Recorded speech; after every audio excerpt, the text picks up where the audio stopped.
Olá pessoal, bem-vindos novamente. Eu sou Rafael e trago vídeo novo aqui no canal. Hoje nós vamos falar sobre um tema que está muito em voga, é um tema que é cada vez mais estudado, pesquisado e que as pessoas cada vez mais se envolvem, que é o tema de vegetarianismo e veganismo na infância, né? Antes de começar, a primeira coisa que eu já quero colocar aqui, não sei se é necessariamente um conflito de interesse ou não, mas deixar claro que eu não sou vegetariano nem vegano. Estou falando isso porque muitas vezes vocês vão ver uma aula de alguém falando sobre isso, vai dar a impressão que a pessoa é adepta dessa dieta, eu não sou. Tá? Tentarei ser aqui o mais imparcial possível, obviamente, até porque quanto mais eu estudo pelo tema, mais eu me interesso e vejo que tem coisas muito interessantes em relação a esse tema. Mas eu quero deixar claro aqui que eu não pretendo nesse vídeo entrar no aspecto nem econômico, nem social, nem moral, nem ético. Não é nada disso que eu quero falar sobre vegetarianismo, embora eu sei que todos esses aspectos estão envolvidos. A intenção é, tem uma família que tem crianças que pretendem aderir ao vegetarianismo ou veganismo, o que o pediatra tem que estar atento em relação à saúde individual daquela criança. Não estou pensando nem em termos de saúde coletiva, estou pensando em termos de saúde individual, baseado na literatura e no que tem de mais recente. Eu vou mostrar aqui ao longo da aula, mas vocês vão ver que a maioria das evidências ainda é para a população adulta, tem poucas coisas para a população pediátrica, é um campo de estudo, inclusive, que eu acredito que mais para frente devem surgir novos estudos e novas evidências, mas vamos trabalhar com o que nós temos até agora. Então, antes de mais nada, para não ter confusão, vamos determinar aqui quais são as principais definições, que isso volta e meia gera confusão. Então, é chamado de pescetariano aquela pessoa que vai evitar as carnes brancas e vermelhas, ou seja, não vai comer frango, não vai comer carne de vaca, não vai comer porco, mas já inclui peixes e frutos do mar na alimentação, além dos vegetais. Assim como é chamado de lacto-vegetariano, aquele que, além dos vegetais, inclui leite e derivados na alimentação. E vai ser chamado de ovo-vegetariano, aquele que, além dos vegetais, inclui ovos na alimentação. E esses três podem estar misturados. Eu posso ter pessoas que são ovo-lacto-vegetarianas, que elas se alimentam de ovos, de leite e de vegetais, sem nenhuma outra carne. Assim como eu posso ter ovo-lacto-pescetarianos, que aí vai comer peixes, vai comer frutos do mar, vai comer ovos, leite e derivados, e os vegetais só não vai comer a carne propriamente dita de outros animais, certo? E aí tem os dois termos que acabam muitas vezes sendo usados intercambiáveis, que é o próprio vegetariano, né? Que tem gente que considera essas classificações acima como todas vegetarianos, mas não são, e que alguns lugares também chamam de vegetarianos estritos, né? Que são aqueles que só vão comer vegetais. E tem os chamados veganos, né? Que além de não comer nada derivado animal, eles também não usam em roupas, em produtos, em nada derivado animal, nem mel não se alimentam, porque é derivado de animais. E também tem a questão, inclusive, do comportamento de, por exemplo, não frequentar zoológicos, aquários, nada que envolva a exploração animal. São termos que eles são muito bem definidos, mas vocês vão ver ao longo do tempo as pessoas misturando esses termos e chamando uma coisa de outra. Então, por isso que eu quero começar com essas definições, porque são essas definições que eu vou usar ao longo dessa aula. Qual que é a importância, né, da gente falar aqui do tema? O número de vegetarianos no Brasil está crescendo. Esse é um levantamento feito pela Sociedade Vegetariana Brasileira e que eles consideram que 14% da população é vegetariana, baseada numa pesquisa que foi feita pelo Ibope em 2018. Como mostra a figura aqui, o que eles colocam é que houve um aumento de 75% da população vegetariana nas grandes metrópoles e que 55% da população consumiria mais produtos veganos se tivesse indicado na embalagem que se trata de produtos veganos, né? Quando a gente fala de 14% da população, então o que isso representaria? Se representariam 30 milhões de brasileiros. Sendo que, na mesma pesquisa Ibope, mas só que no ano de 2012, o número de vegetarianos era de 8%. Né? Então, houve um aumento expressivo aí nos últimos anos. Veganos. não temos nenhum dado específico sobre a porcentagem de veganos. A própria Sociedade Vegetariana Brasileira indica aí 7 milhões de veganos no Brasil, mas tem que entender que onde eles tiraram esses dados. Eles tiraram da prevalência da relação entre vegetarianos e veganos em outros países, que em geral, ao redor aí de uns 30% dos vegetarianos são veganos, e baseado nisso que eles estimaram que é ao redor de 7 milhões de brasileiros. Tá? Essa mesma pesquisa Ibope mostra, inclusive, tendências de comportamento. Né? Um que eu já tinha citado, que é 55% dos consumidores consumiriam mais produtos veganos se tivessem melhor indicados na embalagem, e 60% declararam que consumiriam mais produtos veganos se o preço fosse equivalente a produtos não veganos. Né? Saindo aí dessa pesquisa Ibope, indo para a imagem que está logo aqui abaixo de mim, né, é uma pesquisa latino-americana, e o que eles mostram é que a tendência de aumento dos chamados produtos plant-based, os alimentos plant-based, é que as pessoas usam isso em 56% que estão preocupadas com a saúde, em 28% porque consideram mais nutritivo e em 26% porque desejam explorar novos sabores. O que acontece, né, que eu acho que é um ponto interessante. Quando a gente faz o levantamento dessa pesquisa Ibope, vai ver que esse dado que é colocado pela Sociedade Vegetariana Brasileira é um dado de estimativa, até porque logo que eu vi me chamou a atenção porque me pareceu um número muito grande. Né? E aí o que foi perguntado nessa pesquisa Ibope? Foi perguntado para as pessoas se você concorda ou discorda da seguinte afirmação: sou vegetariano. E aí o que nós temos aqui é que 6% concordaram parcialmente e 8% concordaram totalmente. E a partir daí que saiu o número de 14% da população brasileira vegetariana. Ou seja, talvez não seja tudo isso, primeiro porque é uma coisa autorreferida, e segundo porque tem esse grupo que concorda parcialmente, e que não fica muito claro o porquê que eles concordam parcialmente com essa afirmação. Mesmo a questão de consumir mais produtos veganos se estivesse na embalagem, na verdade, 33% que concordaram totalmente e 22% concordaram parcialmente, também não deixando muito claro o significado desse concordar parcialmente, certo? Quando a gente vê em literatura mundial, o que se estima é que no mundo tem ao redor de 3,5% da população vegetariana e 1% da população vegana, que dá bem menos. Ou seja, já dá para entender que quando a gente vai discutir incidência, já tem polêmica desde o começo desse assunto. Aqui é interessante porque acontece, esse é um levantamento americano. Né? O que eles levantaram? O consumo semanal de refeições vegetarianas pela população. E 48% afirmavam que faziam um consumo semanal e 48% afirmavam que não faziam consumo semanal de refeições vegetarianas.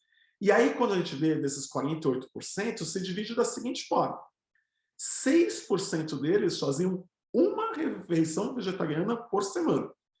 4% deles faziam um dia da semana inteira e que tinha alimentação vegetariana. 17% tinham várias alimentações vegetarianas na semana, mas não chegava a ser mais da metade. E só 16% tinham mais da metade das refeições vegetarianas. E 5% todas as refeições vegetarianas. Ou seja, daria uma porcentagem, se a gente for considerar quem é vegetariano mesmo, de apenas 5%. Né? Então, para entender que esse número varia muito do que eu considero referencial. E isso se reproduz em outros países. Aqui, que eu trago também nessa área azul, é uma estimativa de uma rede de supermercados britânica, que o que eles acreditam? Que até 2025, 25% dos britânicos serão vegetarianos, e aí isso incluiria os pescetarianos, os ovo-lácteo-vegetarianos, todos estariam juntos, e 50% dos flexitarianos, que na verdade é a grande maioria aí quando a gente vê. E o que significa ser flexitariano, ou ser semi-vegetariano? Esse é outro termo utilizado. São pessoas que realizam, então, parte das refeições com produtos plant-based, procurando um estilo de vida mais saudável, mas não são vegetarianos estritos. Né?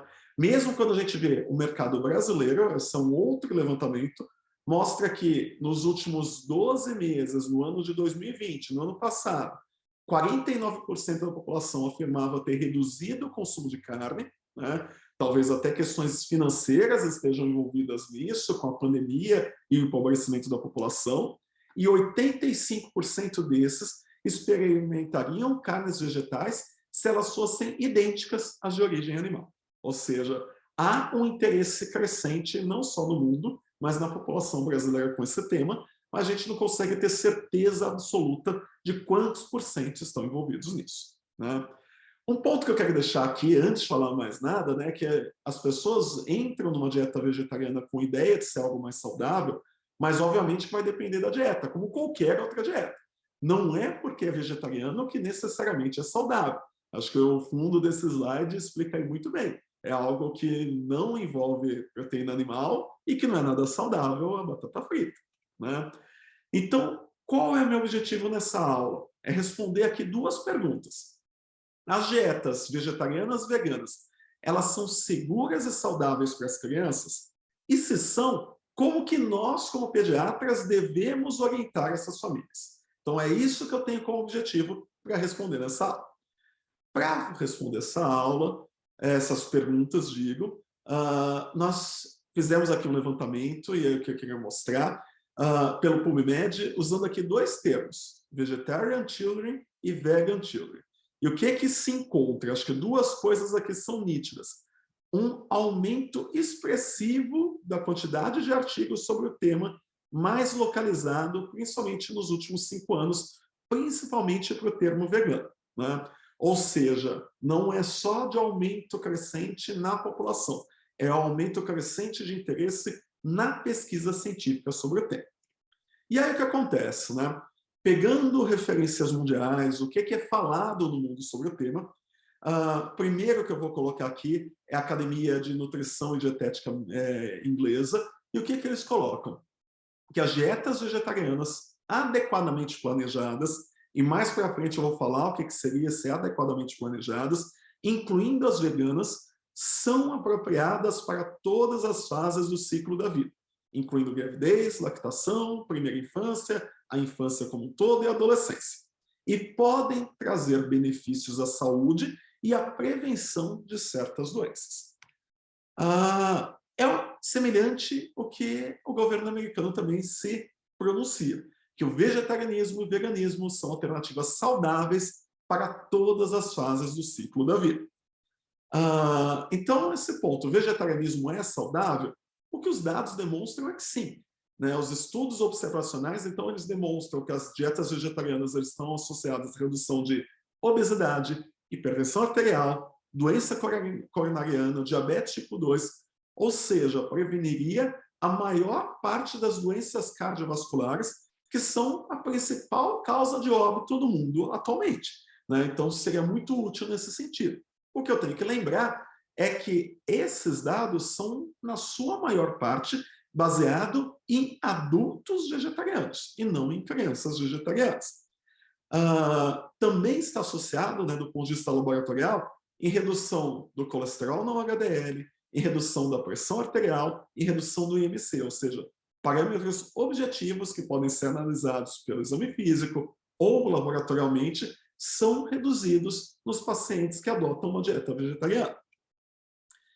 Lógico que o que acontece, esses próprios estudos colocam em questão que os dados podem ter algumas variáveis de confusão. Porque quem procura uma dieta vegetariana, na maior parte das vezes, está procurando um estilo de vida mais saudável. E aí significa que, em geral, são pessoas que praticam mais atividade física, que têm menor incidência de tabagismo, que consomem menos álcool e que estão nos melhores estratos socioeconômicos da população, ou seja, que já estariam privilegiados por acesso à saúde e outras coisas que também ajudariam no controle, né, e evitar doenças para o futuro. Lógico que tudo isso baseado em população adulta, né? Outros dados são mais controversos. Por exemplo, a mortalidade em todas as causas, quando compara vegetarianos e onívoros, é semelhante. Não é porque a pessoa é vegetariana que ela vai viver mais aparentemente. Alguns trabalhos já dizem o contrário, mas a maioria ainda diz que a mortalidade é muito semelhante. E algumas revisões sistemáticas, uma das que eu estou citando aqui é uma revisão europeia, que o que eles colocam é que a literatura atual é insuficiente para tirar qualquer conclusão sobre o efeito de dietas vegetarianas e veganas em crianças, mesmo nos países desenvolvidos. Essa revisão sistemática só levava em consideração países desenvolvidos, não levava em consideração subdesenvolvidos. E mesmo nesses, não tinham dados suficientes. E aí o que acontece? O que então, se tem alguém que deseja adotar uma dieta vegetariana ou vegana, a gente, como médico, vai ter que levar em consideração alguns aspectos importantes. Aqui eu não cito todos, eu cito só alguns deles. A oferta calórica, a oferta proteica, a oferta de lipídios, com atenção especial aos ácidos graxos, a oferta de fibras, de ferro, de cálcio, de vitamina D, de zinco e de B12. E é o que eu pretendo, a partir de agora, é falar em relação a cada um desses componentes, o que nós temos que ficar atentos e qual que seria a nossa atuação como médicos nesses casos. Então, em relação à oferta calórica, primeiro de todos, um ponto interessante, que pode ser bom por um lado, mas pode ser ruim por um outro, é que, em geral, as dietas plant-based, e esse termo é muito utilizado, né, para dizer que é uma dieta vegetariana ou vegana saudável, né, baseada em plantas, geralmente é uma dieta que tem uma baixa carga calórica e um alto teor de fibras, né? Isso, em geral, vai ser bom, ainda mais porque a gente tem uma população que tende atualmente à obesidade, mas, às vezes, em algumas faixas etárias, isso pode ser problemático, porque esse excesso de fibras pode dar não é um excesso, enfim, mas esse alto teor de fibras pode dar uma ideia de saciedade mais rápido e a oferta calórica ficar aquém do esperado. Então, isso que tem que ser uma preocupação. Ainda mais em lactentes, né? Então, introdução alimentar, lactente, eu já tenho uma capacidade gástrica reduzida.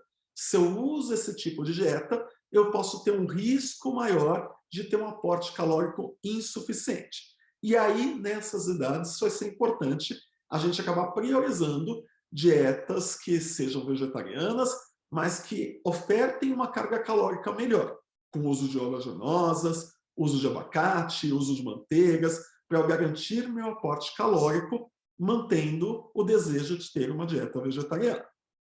Em adolescentes, muitas vezes alguns adolescentes se tornam vegetarianos com o intuito de emagrecer. E aí tem que tomar cuidado, porque eles associam o vegetarianismo com uma dieta que também é restritiva. E aí, do ponto de vista de nutriente, isso pode ser complicado. Se eu uso pensando num estilo de vida mais saudável, nas minhas convicções, é uma coisa. Agora, ser estritamente com a ideia de emagrecer, muitas vezes eu acabar ingerindo menos alimentos que deveria ou ingerindo de uma forma inadequada e acabar levando a algum déficit nutricional. Em relação a peso, altura, as medidas antropométricas, quando compara crianças vegetarianas e não vegetarianas, o que se mostra é que os dados, em geral, são muito semelhantes ou, eventualmente, um pouco menor, um pouco mais baixo nas crianças vegetarianas. Mas mais baixo, principalmente, em relação a peso, né? Isso que acaba sendo o mais importante, assim, o que acaba fazendo maior diferença. Então, a tendência é ter um IMC menor. Lógico que também se considera os mesmos vieses que eu tinha citado antes, de repente, ser um extrato socioeconômico melhor, ter uma preocupação maior com a atividade física, ou muitas vezes, por ser vegetariano, acabar tendo uma variedade alimentar muito restrita, acabar comendo menos, ou a questão mesmo da alto teor de fibra com baixo teor calórico. Em relação à oferta proteica, o que nós temos? As necessidades proteicas de uma criança, elas variam ao longo da infância, né? A criança menor tem uma necessidade proteica em relação ao peso maior, e essa necessidade vai diminuindo ao longo da infância, como mostra esses números aí, de 1 a 3 anos é mais de 1 grama por quilo por dia, acima de 13 anos é 0,85 gramas quilo dia. Quem tem uma dieta que não é vegetariana estrita, que come ovos, leites, derivados, vai conseguir garantir o aporte proteico adequado, mesmo não comendo nada de carne, mesmo não comendo peixe, inclusive. né? Então, os ovos e o leite acabam garantindo a oferta proteica daquele que é um ovo lacto-vegetariano. Então, a preocupação maior vai ter que ser em quem é vegetariano estrito.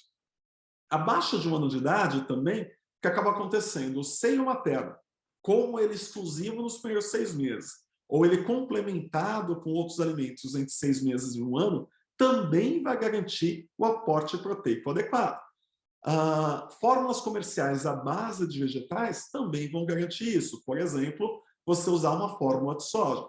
A única questão da fórmula de soja é que ainda existe muita controvérsia do uso da fórmula de soja abaixo de 6 meses de idade. É controverso porque isso poderia, os fitoesteroides presentes ali, serem lidos como esteroides sexuais e acabarem tendo manifestações outras no paciente, que isso não seria desejável. Mas se eu conseguir manter seio materno até os 6 meses, e após os 6 meses introduzir uma fórmula de soja, vai ser conseguido o aporte adequado. O que não é recomendado, e que muitas vezes tem sido usado e propagado, é a fórmula de arroz. A fórmula de arroz, primeiro, porque tem um teor proteico muito baixo, que eu já vou falar mais para frente. O outro é que ele pode ter altos teores de arsênico. A recomendação atualmente da fórmula de arroz é usar só em crianças acima de 4 anos de idade, né, os leites à base de arroz. E também não é recomendável fazer fórmulas caseiras pensando em dar leite para essas crianças, porque são fórmulas que vão ser preparadas sem serem enriquecidas com os nutrientes necessários. Acima de 1 ano de idade, a ideia é que a criança receba 15% acima das necessidades basais quando for uma criança vegetariana ou vegana. Parece muito para tentar atingir de proteína, mas o que a gente tem que lembrar é que a dieta do não vegetariano tem uma carga proteica muito elevada, né? Não sei se vocês já notaram isso. Às vezes tem aquela criança que tem alguma doença renal ou hepática e aí ela interna por algum motivo numa enfermaria e aí vem lá que tem restrição proteica com 150% das necessidades. Não sei se vocês já viram isso. E aí dá uma sensação que, na verdade, eu estou dando uma dieta hiperproteica, né? Só estou dando 150% das necessidades, e na maior parte das vezes, quando eu falo 150% das necessidades, é algo restrito. E por que é algo restrito? Porque uma pessoa que come carne, em geral, come 400, 500, 600% das necessidades proteicas por dia. Come muito mais do que aquilo que é necessário, né? Então, não é tão difícil chegar nessa porcentagem proteica baseada numa dieta vegetariana. Lógico que eu tenho que tomar cuidado com os alimentos que eu vou utilizar. Por exemplo, o leite de soja, comparado com o leite de vaca, tem 60% da carga proteica. O leite de arroz só tem 8% da carga proteica. E o leite de amêndoa só tem 2% da carga proteica. Por isso que a preferência é usar soja do que outros compostos lácteos aí, que vão acabar oferecendo uma carga proteica muito menor. As principais fontes para a criança maior, então, em relação à carga proteica, vão ser as leguminosas, né? E aí entre a soja, o feijão, como os principais aí representantes, que tem uma digestibilidade de 80% a 90% das proteínas fornecidas naquele alimento, e cereais, nozes, sementes, que vão ter uma digestibilidade um pouco menor, mas ainda elevada. Então, é baseado nesses alimentos que a gente vai garantir a carga proteica para uma criança vegetariana. Um ponto só interessante é que não dá para se apegar apenas em quantidades. Tem que se apegar também na qualidade desses alimentos. E aí o que acaba acontecendo? Alguns aminoácidos específicos, como a lisina, metionina, cisteína, treonina, acabam tendo quantidades mais baixas em vegetais e frutas. E aí eu preciso tentar buscar alimentos específicos que tenham esses aminoácidos. E aí um ponto interessante é que uma combinação que funciona muito bem é a combinação do arroz com feijão. E por que isso funciona bem? Porque o arroz é rico em metionina e cisteína, que são 2 elementos importantes, mas é pobre em lisina, e o feijão é rico em lisina, que seria o outro que está faltando. Então, um alimento acaba complementando o outro e dá muito certo.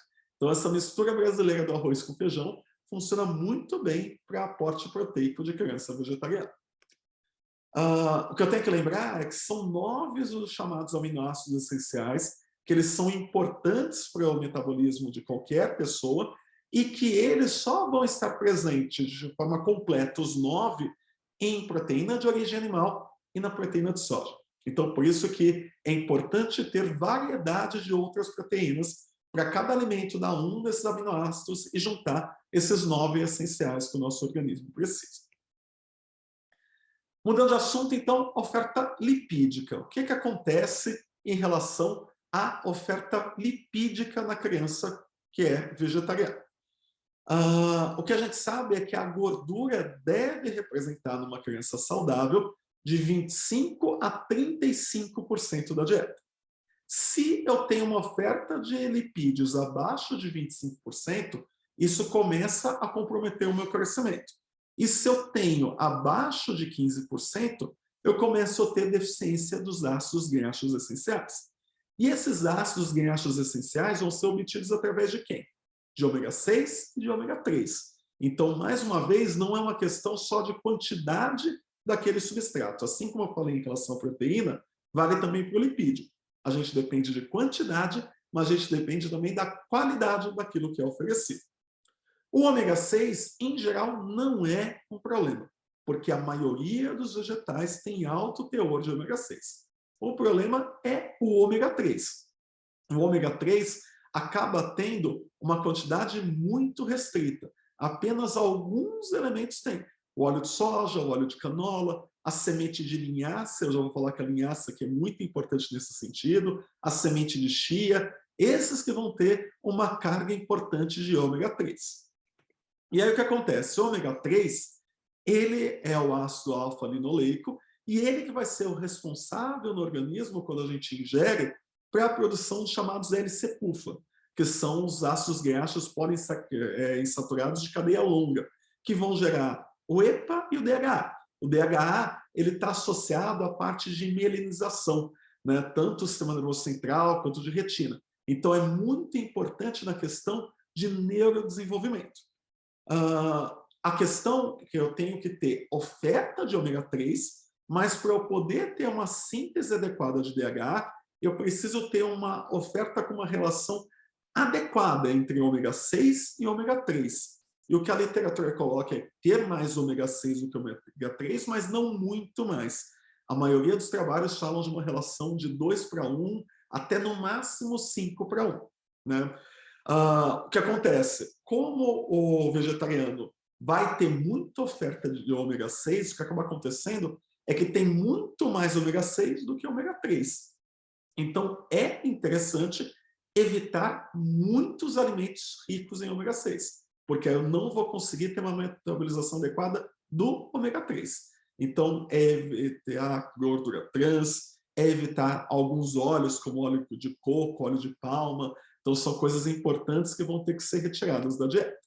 Né?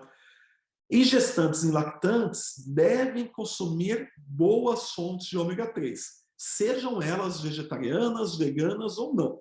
Por quê? Porque a presença do ômega 3 vai ter DHA para formar o sistema nervoso central do feto, e depois que a criança nasce, o leite materno também é uma fonte muito importante de DHA, mas ele precisa ser ingerido pela mãe. Então, o que acontece? A recomendação é que a gestante e a lactante tenham pelo menos 2 refeições diárias ricas em ômega 3 para garantir que isso vai ser passado para a criança. E aí o que se pondera é que talvez fosse interessante fazer uma suplementação, uma reposição de rotina de 100 a 200 miligramas de DHA diariamente durante o período de gestação e lactação. E isso é interessante porque, na verdade, se discute inclusive para as mães não veganas e não vegetarianas. Qualquer tipo de dieta talvez fosse interessante, do ponto de vista de neurodesenvolvimento, ter uma oferta adequada de DHA. Tem muitos obstetras, por exemplo, que hoje em dia recomendam que a gestante tem que comer peixe com frequência, tem que comer sardinha com frequência, tem que comer salmão com frequência, para poder passar essa quantidade adequada de óleo de ácidos graxos para o feto. Para a criança, nos primeiros 6 meses, vai ser através do leite materno que vai obter o DHA. A partir dos 6 meses, é interessante que se mantenha o leite materno ou o uso de uma fórmula infantil. Atualmente, todas as fórmulas acabam, a maioria delas tendo ARA e DHA, né? Então isso é até propaganda de algumas fórmulas, inclusive. Algumas delas propagam que são melhores porque tem uma relação melhor entre ARA e DHA, né? Que são os que são precursores do ômega 6 e ômega 3, e aí se você usa essa fórmula, seu filho ia ficar mais inteligente. Obviamente que nada melhor do que o leite materno para deixar o filho mais inteligente do que qualquer fórmula, mas tem fórmula que se apega comercialmente nisso, inclusive, né? Então, as fórmulas têm um vasto campo aí de uso de ácidos graxos, e além disso, iria precisar introduzir uma ou duas porções diárias em alimentos ricos em ômega 3. E aí, a preferência pelo óleo de linhaça, por quê? Porque não contém fibra, então não vai apegar naquela outra questão que eu falei, de repente ter muita fibra, trazer saciedade para a criança, e a criança come menos do que deveria, e vai ter um ácido graxo que vai ser muito importante para o desenvolvimento neurológico dela. E aí, a partir de 1 ano de idade, é uma recomendação semelhante à que seria do adulto, de ter 2 porções diárias de alimentos ricos em ômega 3. E aí também existe uma discussão, inclusive para as crianças não vegetarianas e não veganas, se não seria interessante, entre 6 meses e 3 anos, como não dá para garantir pela dieta que vai ter quantidade adequada de DHA, se não deveríamos suplementar, né? Aquela história dos primeiros 1000 dias e desenvolvimento neuronal. Então, isso é uma discussão que surge não só para as crianças vegetarianas e veganas, para aquelas que são onívoras também. E aí, só uma tabela, essa tabela eu tirei de um dos manuais da SBP, em que coloca os principais alimentos vegetais que são ricos em ômega 6 e ômega 3 e a relação entre eles. Dá para ver aqui na tabela que aquele que tem a maior quantidade em gramas de ômega 3 em relação ao total do alimento é o óleo de linhaça. E é um dos únicos que tem mais ômega 3 do que ômega 6, né? Essa, obviamente, não é a relação adequada. A relação adequada é igual tem aqui no óleo de canola, por exemplo, de 3:1. Mas, às vezes, é interessante usar um alimento como esse, porque os outros vegetais vão ter só ômega 6 e não ômega 3. Então, eu uso um alimento que tenha mais ômega 3 para poder equilibrar isso, né? Então, veja que tanto o óleo quanto a semente de linhaça são aqueles que têm mais ômega 3 do que ômega 6. E aí, um ponto importante, isso vale para quem for vegano, que onde que eu vou extrair o suplemento com DHA? E já existem suplementos baseados em algas, né, que aí tem muita discussão se vegano pode ou não pode, mas a maioria dos veganos acaba utilizando suplementos baseados em algas. Bom, mudando então aqui em relação à ingestão de fibras. O que é que nós temos? Em geral, a criança vegetariana e vegana consome 3 vezes mais fibras acima do recomendado. Isso, em geral, é bom. Vai facilitar no trânsito intestinal, vai prevenir constipação, vai trazer diversos benefícios à saúde. Reduz o risco de obesidade, de doenças cardiovasculares e até de câncer. Mas o que acaba acontecendo? O excesso de fibras pode comprometer a absorção de ferro, de cálcio e de zinco, que são 3 elementos que já já eu vou falar, porque eles são críticos na dieta vegetariana. Além disso, o que a gente já tinha citado é que isso pode gerar uma saciedade precoce e diminuir o aporte calórico. Então, o que acontece? Se de repente eu noto que tem uma criança que está com uma dificuldade no aporte calórico, talvez fosse interessante tentar diminuir um pouquinho a oferta de fibras. E como que faria isso? Peneirando alimentos, usando cereais integrais refinados ao invés de integrais, ou seja, fazendo o contrário do que a gente faz para as outras crianças normalmente. A maioria das crianças a gente dá preferência para cereais integrais, a gente nunca orienta a peneirar alimento, porque a gente sabe que, em geral, são crianças que têm um aporte de fibras baixo. Mas aqui, como a situação é oposta, às vezes estratégias como essa podem melhorar o aporte calórico. Bom, outro ponto crítico, e esse talvez seja o que as pessoas mais lembram quando falam em dieta vegetariana, é em relação ao aporte de ferro. E o que nós temos em relação a isso? A gente sabe que o aporte de ferro vai variando de acordo com a idade da criança. As necessidades diárias de uma criança de 1 a 3 anos são de 7 miligramas por dia. De 4 a 8 anos são de 10 miligramas por dia. E de 9 a 13 anos são de 8 miligramas por dia. A questão é como é que eu obtenho esses miligramas de ferro. E aí, na verdade, tem duas formas da gente obter ferro na dieta. A forma do ferro chamada ferro M, que é aquele que é ligado às carnes, às aves, aos peixes, é o que é ligado em geral à mioglobina, e é um ferro que é altamente biodisponível. Lógico, quando a gente olha em porcentagem, né, dá uma sensação que essa biodisponibilidade é maior, mas ela não é tão grande assim. Né? 15 a 35% daquele ferro presente em um alimento derivado de carne, por exemplo, vai ser absorvido. Ainda assim é muito pouco. E tem o ferro não M, que é o ferro que vem dos vegetais, das frutas, dos cereais, que tem uma biodisponibilidade menor, que é ao redor de 2 a 20%. Que, em geral, inclui os vegetais de folhas verdes escuras e alguns outros alimentos, como está na imagem aqui do lado. E aí, o que a gente lembra? Para poder você ter um aporte adequado de ferro, não é só a questão da alimentação. Eu tenho, na hora que a criança está se alimentando, fatores que vão facilitar a absorção e fatores que vão dificultar a absorção de ferro. Então, é considerado um fator facilitador a presença de ácido ascórbico, né, de vitamina C. Então, isso é interessante que seja ingerido junto com alimentos ricos em ferro. O ácido cítrico, que está presente em algumas frutas, também vai facilitar a absorção. E são fatores inibidores da absorção os polifenóis, que são presentes no café, nos chocolates, nos chás. Então, é interessante que seja evitado o consumo de café ou de chá junto com os alimentos, porque isso dificulta a absorção de ferro. Os fitatos, que eles estão presentes nos cereais não refinados e nas leguminosas. E aí fica um ponto importante, porque as leguminosas eu já falei que são importantes do ponto de vista proteico.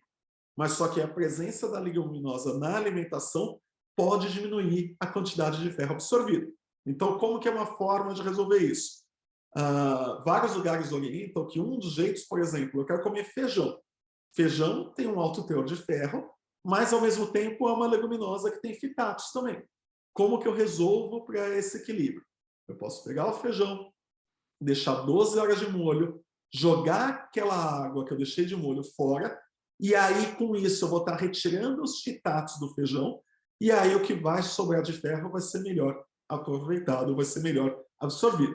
É uma estratégia que vai fazer com que você absorva mais ferro, o feijão seja cozido mais rápido e diminui até a flatulência, a quantidade de gases, quando eu faço esse tipo de estratégia. Então, é uma possibilidade que é citado em diversos guidelines. O cálcio é outro fator que diminui a absorção de ferro e as proteínas do leite, como a caseína, a proteína do soro, o ovo, a soja, a albumina. Por isso, por exemplo, que eu nunca devo dar leite junto com refeições ricas em ferro, porque o que vai acabar acontecendo é que vai atrapalhar a absorção do ferro. E aí tem aqui, também retirado da SBP, uma lista com diversos alimentos, e aí em relação a esses alimentos a gente tem a quantidade de ferro presente neles e a biodisponibilidade deles. Então dá para ver aqui que as carnes são as que têm a maior quantidade de ferro em miligramas e a melhor biodisponibilidade de ferro.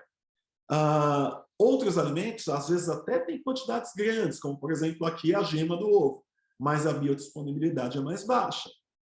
Alguns até surpreendem, como, por exemplo, cereais matinais têm uma alta concentração de ferro e uma alta biodisponibilidade. Então, é um alimento interessante para pensar em oferecer. Algumas hortaliças, como nabo e brócolis, têm alta concentração de ferro e alta biodisponibilidade também. Já outras que são conhecidas pela população não são tão verdadeiras assim, como, por exemplo, a beterraba. Né? As pessoas têm ideia de que a beterraba é um alimento que tem uma alta quantidade de ferro, mas a quantidade nem é tão alta e a absorção também não é tão boa. Suco de laranja ou de limão, a biodisponibilidade é alta, porque é facilitador de absorção, e rapadura, açúcar mascavo, também acabam tendo aqui uma alta concentração de ferro e uma alta biodisponibilidade. Obviamente, não dá para ficar usando sempre por causa do teor de açúcar que tem desses alimentos. Então, às vezes é interessante compartilhar com uma família uma tabela dessa, até para eles saberem quais são os alimentos onde podem, vamos dizer assim, investir mais, pensando em prevenir a ferropenia. Bom, e aí o que a gente faz, então, em relação ao ferro, pensando numa criança vegetariana? Até 2 anos de idade, a recomendação da própria Sociedade Brasileira de Pediatria, acaba sendo isso também na maioria dos guidelines, é seguir as recomendações de profilaxia habituais, as que são rotineiramente usadas, que em 2021, inclusive, foram revisadas, né? Que se são crianças sem fator de risco para ferropenia, começa com 1 miligrama por quilo de ferro por dia, a partir de 6 meses de vida até os 24 meses, mas que não vai ser o caso de crianças vegetarianas, porque o fato de assumir uma alimentação vegetariana ou vegana já é considerado fator de risco para anemia. Então, para essas, a gente vai seguir essa tabela, que se eles nasceram com peso adequado para a idade gestacional, vai começar com 90 dias de vida até os 2 anos de idade. E aí, se nasceu com baixo peso, de acordo com o peso ao nascer, vai fazer uma quantidade maior de ferro na alimentação. Bom, acima dos 2 anos de idade, qual que é a recomendação? Pela SBP não fica muito claro. O que eles falam aqui é que deve ser realizado cuidados especiais, mas só que eles não citam necessariamente quais são esses cuidados.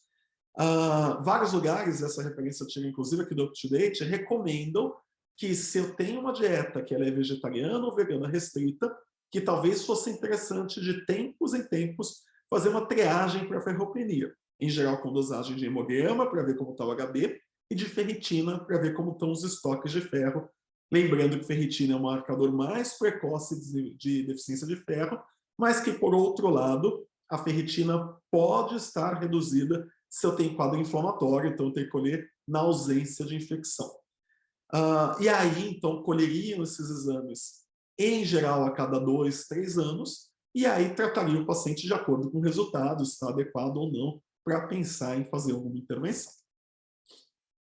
Bom, isso foi em relação ao ferro. Em relação ao cálcio, também outro elemento que é bem importante na dieta vegetariana, as necessidades diárias na infância, elas vão aumentando de cálcio ao longo do tempo, né?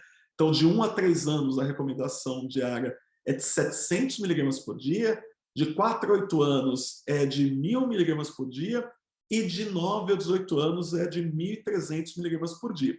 Até porque aqui é o momento onde vai ter o estirão da adolescência, o pico de crescimento, e é muito importante a presença do cálcio para você ter a incorporação óssea desse cálcio. E aí um ponto interessante é que é difícil já para as crianças não vegetarianas de terem uma quantidade adequada de cálcio. Uma conta que eu faço, fiz até essa conta outro dia no ambulatório, é o seguinte: se eu pensar que eu vou ter todo o aporte de cálcio só de leite e de mais nada, considerando que um copo de leite de 200 ml tem 240 miligramas de cálcio, estou falando do leite integral, habitual, a gente precisaria, entre 1 e 3 anos, que uma criança tomasse ao redor de 500, 600 ml de leite por dia para ter o aporte adequado de cálcio.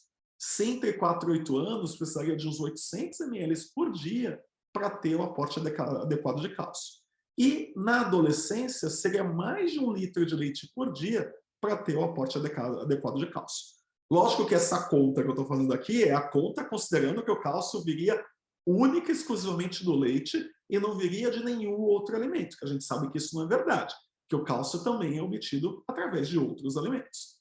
E aí, então, o que acontece? Quando a gente pensa no cálcio da dieta, vai depender. Se eu tenho um lacto vegetariano, vai ser semelhante a outras crianças, porque o leite é a principal fonte de cálcio.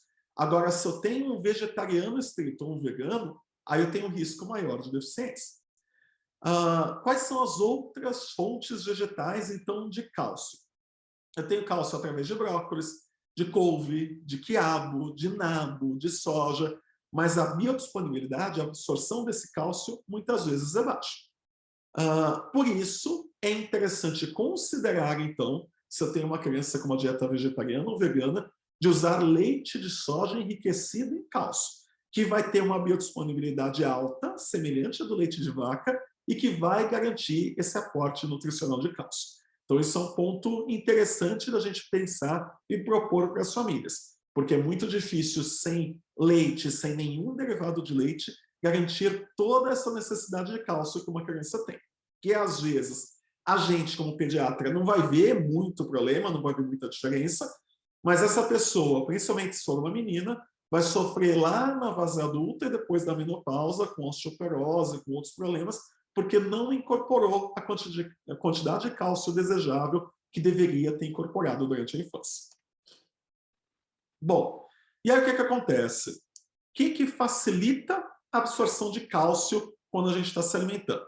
Os alimentos ricos em oxalato, então o espinafre, a beterraba, a batata doce, os feijões, eles facilitam a absorção de cálcio, e os alimentos ricos em fitatos, sementes, grãos, nozes, isolados de soja, feijão, que aí a gente já cria um problema, né? Porque fitato ajuda a absorção de cálcio, mas atrapalha a absorção de ferro, né? Já deu para ver que o que facilita um não ajuda o outro, por isso que refeições com cálcio têm que ser feitas em momentos diferentes de refeições com ferro, porque os fatores inibidores e facilitadores acabam sendo diferentes.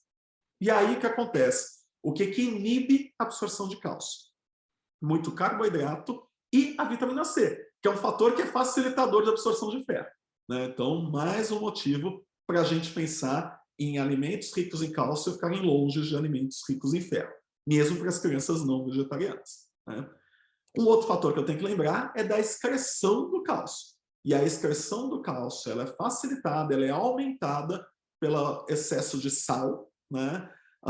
Tanto é que, por exemplo, para quem tem cálculo renal, uma das coisas para diminuir a excreção de cálcio é diminuir o sal da dieta, né? Então não é para ter uma quantidade elevada de sal quando a gente tem uma dieta vegetariana, isso vale para qualquer outra pessoa, na verdade. E o excesso de proteína acaba muitas vezes facilitando a excreção de cálcio. Esse cálcio acaba sendo excretado junto com a proteína. Então, isso também é outro ponto para ter cuidado, que em geral nas dietas vegetarianas não vai ser tão importante, porque a quantidade de proteína geralmente não é excessiva. Aqui também trago uma tabela da SBP interessante em relação à quantidade de cálcio e a biodisponibilidade de cálcio. Fica claro que o leite não tem a maior quantidade, mas a absorção é de praticamente 100%. Outros alimentos têm até quantidades maiores, mas o que é absorvido pelo organismo é menor, porque a biodisponibilidade é menor. Mas aqui são alimentos interessantes serem pensados numa dieta vegetariana, como o uso de feijão branco, de couve, de tofu, de brócolis, que são alimentos que podem entregar uma quantidade de cálcio aí razoável na dieta de um vegetariano. E aí, se falou de cálcio, tem que falar de vitamina D.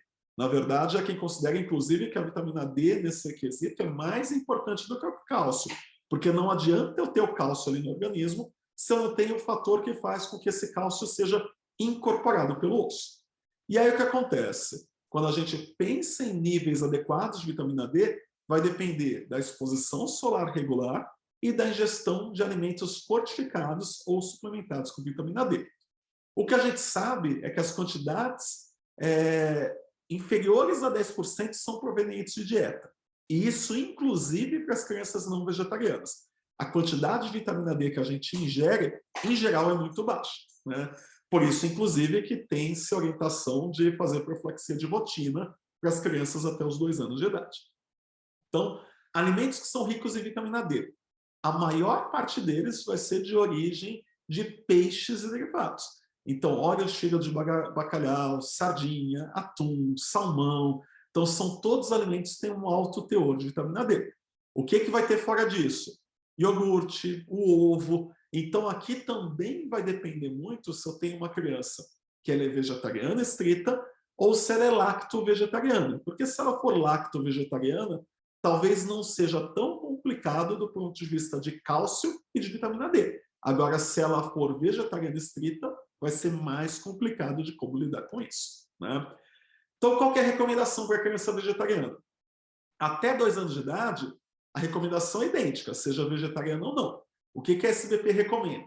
Até 1 ano de idade, ter ingestão diária de 400 unidades por dia e entre 1 e 2 anos, 600 unidades por dia. O que a gente acaba usando mais frequentemente como suplementação de vitamina D é o aditivo. Cada gota de aditivo tem 250 unidades. A maioria dos serviços usa 2 gotas de aditivo, ou seja, usa 500 unidades. E a maioria dos lugares acaba deixando 500 unidades durante os 2 primeiros anos, ou um pouco acima do preconizado do primeiro ano e um pouco abaixo do preconizado no segundo ano. Já tem algumas pessoas que usam 2 unidades, 2 gotas no primeiro ano e 3 gotas no segundo ano, que aí chegaria em 750 unidades, chegaria num valor um pouco maior. Não vai fazer tanta diferença assim. Acima de 2 anos, aí vai depender de onde vocês gerem como recomendação. A Sociedade Brasileira de Pediatria recomenda fazer suplementação profilática de 600 a 1.800 unidades por dia. Né? Serão 600 durante a infância e 1.800 durante a adolescência. E aí também recomenda uma triagem laboratorial periódica da vitamina D. E que isso ocorreria, em geral, também a cada 2, 3 anos, assim como eu falei em relação à triagem de ferro e de hemograma. E aí o problema, quando a gente faz essa triagem, é considerar se a vitamina D está boa ou não. E por que isso é um problema? Porque tem diversas referências na literatura do que é a vitamina D adequada. A maioria dos lugares usa como referência essa coluna no meio, que vai considerar que acima de 30 é adequado, entre 21 e 29 é insuficiente e abaixo de 20 é deficiência. Então, a maioria dos serviços, a maioria dos laboratórios vai usar isso como referência, mas a tabela é interessante para mostrar que existem outras referências na literatura, ou seja, que existem controvérsias em relação ao tema. O que é insuficiente aqui, por exemplo, para esses outros 2 guidelines, é um valor adequado, acima de 20 é adequado. Né? Então, isso ainda gera muita polêmica e a gente ainda está longe de conseguir saber qual que é o valor ideal. E aí o que acontece? Se eu tenho uma vitamina D baixa, eu precisaria iniciar o tratamento. E também existem diversos esquemas de tratamento.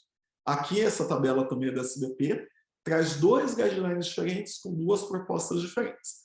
Né? O de cima, que orienta doses diárias por 12 semanas, e o de baixo, que orienta tratamentos por 8 a 12 semanas, ou tratamentos com doses semanais e não diárias. Como a vitamina D ela é lipossolúvel, ela fica depositada na gordura, ela é uma vitamina de estoque, ela poderia então ser dada uma vez por semana para você estocar ao longo daquela semana e diminuir o número de vezes que você precisa tomar. Então, tratamento diário ou tratamento semanal é possível, a depender do paciente que você está atendendo e da preferência da família, inclusive. Aqui é outra tabela de outra referência, que é um estudo voltado especificamente para crianças vegetarianas e veganas, e aí que eles colocam também doses de manutenção e doses para correção de deficiência. As doses de manutenção são semelhantes àquilo que a SBP coloca, abaixo de 1 ano de idade 400 unidades, acima de 1 ano entre 600 e 1.500, a SBP falava entre 600 e 1.800, então é um pouquinho menos, e para correção de deficiência, eles colocam um tempo aqui um pouquinho menor, de 6 a 8 semanas e não 12 semanas, como mostrava a tabela anterior. E aí, então, vai depender do que você usar como referencial para pensar em instituir algum tratamento. Outro elemento importante é o zinco. Né? O que é que acontece? 50% do zinco que a gente tem de oferta é de origem animal, através de laticínios, através de ostras, crustáceos, fígado, carnes e aves. Então, também vai depender aqui se eu tenho um vegetariano estrito ou se eu tenho um ovo-lacto vegetariano, que muitas vezes vai conseguir obter zinco dos laticínios, dos peixes, se se alimentar de peixes, então isso pode variar de acordo com a dieta adotada. Quais são as fontes vegetais de zinco? Os cereais, os grãos integrais, a soja, os feijões, a lentilha, mas são alimentos que oferecem uma menor biodisponibilidade desse zinco. A maior biodisponibilidade do zinco vai ser em relação aos grãos germinados e aos cereais fortificados. Então, vão ser as principais fontes de zinco para uma criança. E aí tem que lembrar que prejudica a absorção os fitatos, como eu já tinha citado antes, e as fibras, como eu já tinha citado antes. Então, retirar as fibras e os fitatos vai ajudar na absorção de zinco e de ferro também. E aí o que acontece? quais são os sinais de que uma criança tem deficiência de zinco. Vai ter retardo de crescimento, vai ter uma maior susceptibilidade a infecções, alopécia, diarreia, porque o zinco é um componente importante da formação da mucosa intestinal, lesões oculares de pele, perda de apetite, tudo isso vai estar associado com a deficiência de zinco. E aí o que é que acontece aqui? Em relação ao teor, então, de zinco dos alimentos, aqui tem uma lista dos que têm mais e dos que têm menos quantidade de zinco. Então, os cereais matinais, a castanha, a farinha de soja, a linhaça, vão ter uma quantidade bem elevada de zinco. Vejam mais uma vez a linhaça aparecendo aqui como um produto importante na alimentação da criança vegetariana, né? B12. Esse talvez seja o ponto mais crítico da aula, falar em relação ao B12. Por quê? A B12 ela é ausente nos vegetais. Então, quem tem dieta vegetariana estrita vai precisar repor B12. É o único desses elementos que não tem controvérsia, que vai precisar repor com certeza. Quem é lacto-vegetariano, ou ovo-lacto-vegetariano, ou ovo-vegetariano, talvez não precise, aí vai depender da alimentação. Mas quem só se alimenta de vegetais, não come nada de ovo, nada de leite, nada de derivados, vai precisar repor B12, né? E qual que é a importância da B12? B12 ela faz parte da formação da porção M da hemoglobina e da maturação dos glóbulos vermelhos. O que tem no fundo do slide, inclusive, são essas hemácias aumentadas que são típicas da anemia chamada anemia megaloblástica, que é anemia com VCM elevado, com HCM elevado e com hipersegmentação de neutrófilo. Então, é bem importante nesse ponto hematológico. Mas a vitamina B12 também é importante na formação da bainha de mielina para o sistema nervoso central. Então, o que acaba acontecendo é que a função neurológica dela também é muito importante. Tanto que na deficiência, os sintomas, em geral, são neurológicos. De parestesias, de hiperreflexia, clonos, irritabilidade, deterioração mental, demência. Então, os sintomas, em boa parte das vezes, são sintomas neurológicos quando existe a deficiência. É uma vitamina que ela é estocada pelo fígado e que as repercussões podem demorar depois que você retira da dieta. Então, alguém que não era vegetariano e que se torna vegetariano pode demorar muito tempo até dar sinais da deficiência de vitamina B12. Em geral, o que acaba acontecendo é que em lactentes demora 4 a 6 meses para começarem as primeiras repercussões. Em adultos, 1 a 2 anos para começarem as primeiras repercussões. E aí as necessidades diárias que a gente tem em relação à B12, elas também vão aumentando progressivamente ao longo da infância, né? Mas vai depender basicamente dos alimentos que a gente consumir. Então a recomendação de suplementação medicamentosa é para todos os vegetarianos e todos os veganos, né? Todos que só se alimentam de plantas. E também para gestantes e lactantes vegetarianos e veganos. Hoje em dia tem sido relatado e visto cada vez mais casos de mães vegetarianas e veganas que têm crianças que evoluem já muito precocemente com anemia megaloblástica, pela ausência de vitamina B12 desde o período intraútero. Então, esse é um ponto importante para a gente levar em consideração. E aí, qual que é a recomendação de reposição? Trago aqui de um artigo de revisão, que é sobre alimentação vegana, e aí o que eles colocam aqui de reposição pode ser realizado em dose única diária, em várias doses diárias ou até em dose semanal, de acordo com a criança. Então, entre 6 meses e 3 anos seriam 5 microgramas por dia, ou 1 micrograma 2 vezes ao dia. Entre 4 e 10 anos seriam 25 microgramas por dia, ou 2 microgramas 2 vezes ao dia. E acima de 11 anos, 50 microgramas dia, ou 2 microgramas 3 vezes ao dia, ou 1.000 microgramas 2 vezes por semana, que é o mesmo esquema que poderia ser usado para gestante e para lactante que seja vegana também, certo? Então, esse é o esquema proposto de reposição de B12. E aqui também existe uma tabela do esquema de tratamento de deficiência de B12.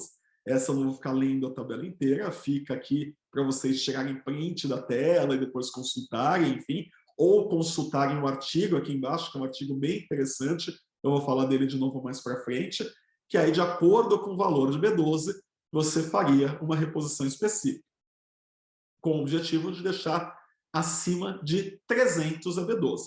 Tem pessoas que orientam, inclusive, valores maiores, deixar acima de 500 AB12, deixar com uma certa reserva, com certo estoque, não deixar tão próximo do valor de referência. Mas a recomendação formal aí que tem da referência da literatura é essa.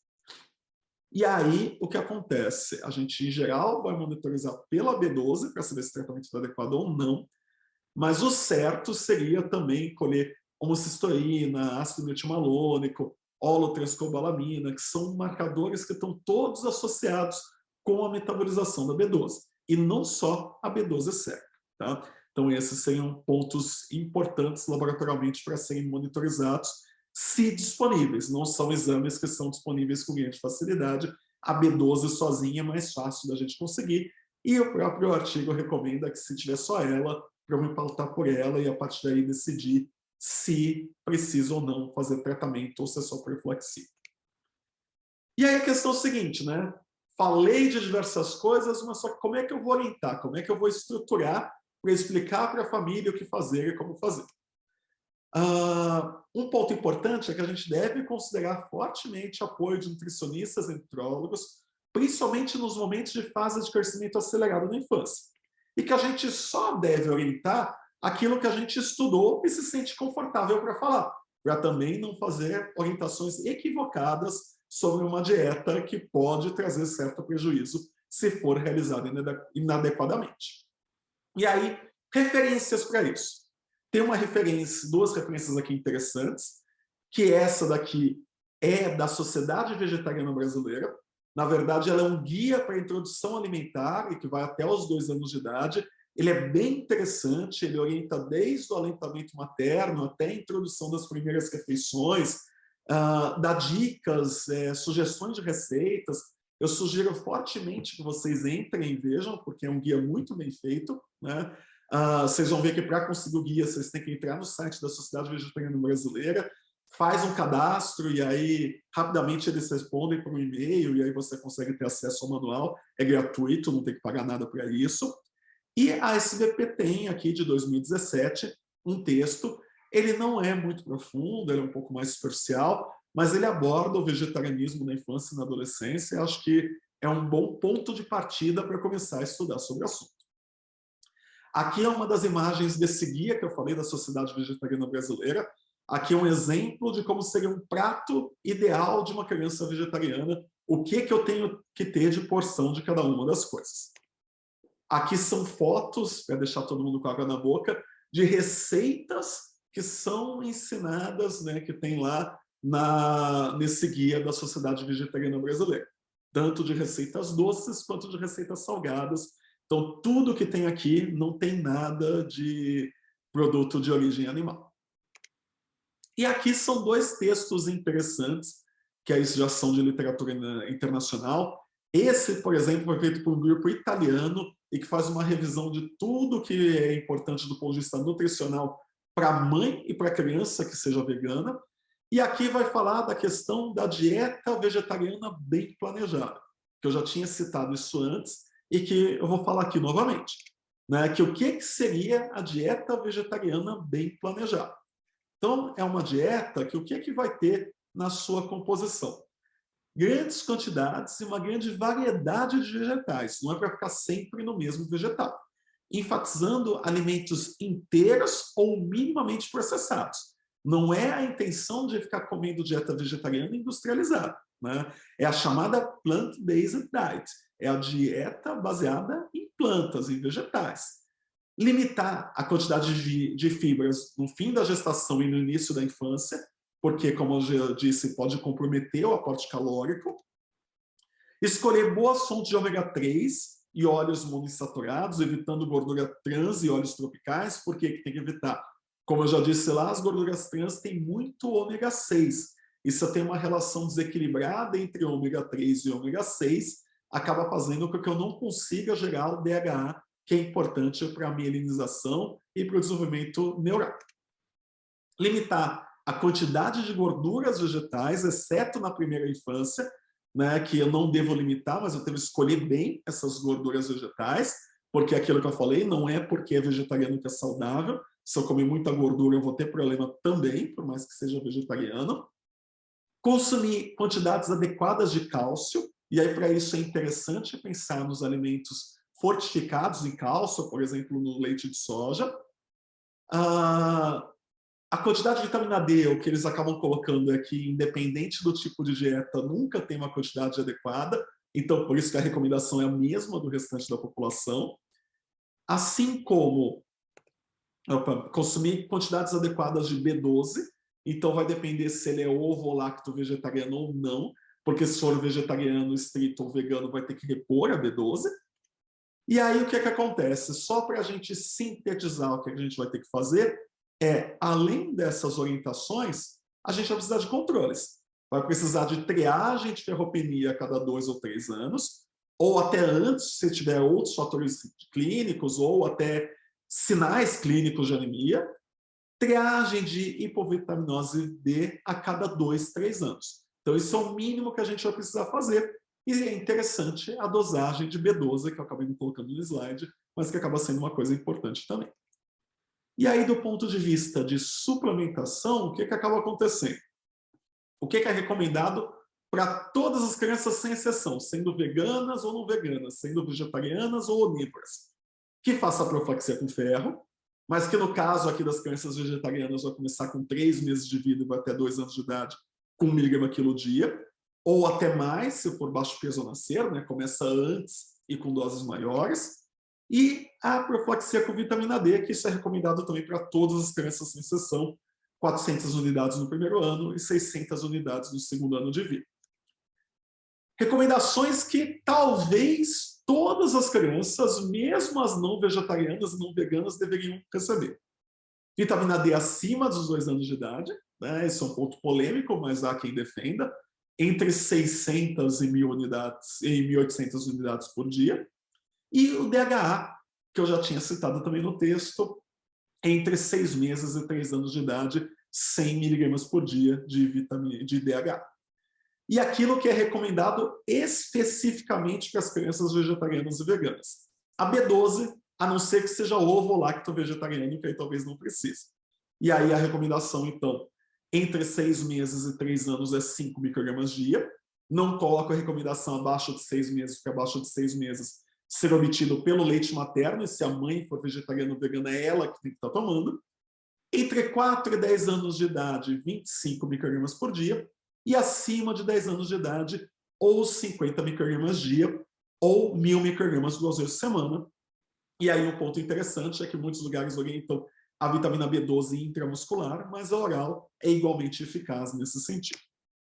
E aí as conclusões, na verdade, eu vou colocar aqui baseado até num texto francês, do Comitê de Nutrição da França, que acho que são recomendações bem interessantes. Que em adultos, uma dieta vegetariana está associada ao menor risco de obesidade, de doenças cardiovasculares, de diabetes tipo 2, mas alguns trabalhos orientam que há um maior risco de acidente vascular cerebral hemorrágico. Que esses achados em crianças, na verdade, eles são escassos e são heterogêneos. As amostras são pequenas e são pouco conclusivas. Ou seja, o que a gente tem é baseado muito mais no estudo de adultos vegetarianos e não de crianças vegetarianas. E que a redução do risco cardiovascular ainda não foi demonstrada em crianças. Mas, baseado no que acontece com os adultos, dá a sensação que sim, que vai ser bem saudável para a criança. E aí, baseado nisso, o que acontece? É importante que você dê uma orientação cuidadosa, adequada para a dieta vegetariana, principalmente abaixo dos 3 anos, que vão ser aqueles primeiros 1.000 dias de crescimento neuronal. Nas crianças mais velhas, eu posso me basear muito nas medidas antropométricas para ver em relação se essa dieta está dando certo ou não, porque nada se sabe em relação ao risco cardiovascular. E aí um ponto que ele coloca, que eu acho que é bem interessante, que reduzir o consumo de carne vermelha com substituição para aves, peixes, que é denominado, como eu já citei lá no começo, o vegetarianismo, talvez seja a coisa mais interessante a fazer, do ponto de vista, obviamente, de saúde individual, porque isso poderia reduzir o risco de doença cardiovascular sem aumentar o risco de deficiência nutricional, né?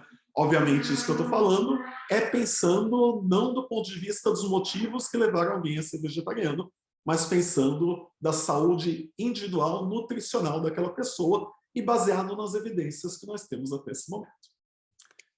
Bom, espero que tenha sido bastante útil para vocês, que seja um estímulo, na verdade, para vocês estudarem mais e não terem medo de quando chegar lá no ambulatório uma criança vegetariana ou vegana, de por onde começar, já ter até materiais para orientar, enfim, e eventualmente até para, a partir dessa aula, pensar em hábitos de vida mais saudável. Eu confesso que eu, preparando essa aula, repensei muito do que eu me alimento no dia a dia.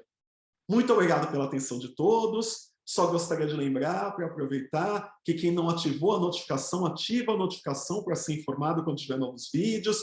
Se inscreva no canal, dá um like, curte o vídeo aí para promover o nosso canal. Muito obrigado, até a próxima. Valeu, pessoal, bons estudos.